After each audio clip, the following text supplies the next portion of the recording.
مصطفى مصطفى منبع للصفا، سيد الأنبياء مشعل في الوفا، كان في عطفه لليتامى دفا.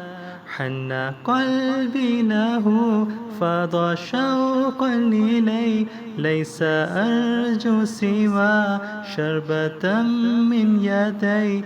الصلاة عليه والسلام عليه.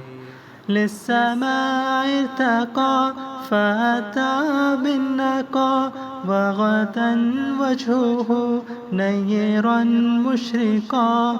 كان من عفوه حين حان اللقاء، قال فلتذهبوا أنتم الطلقاء.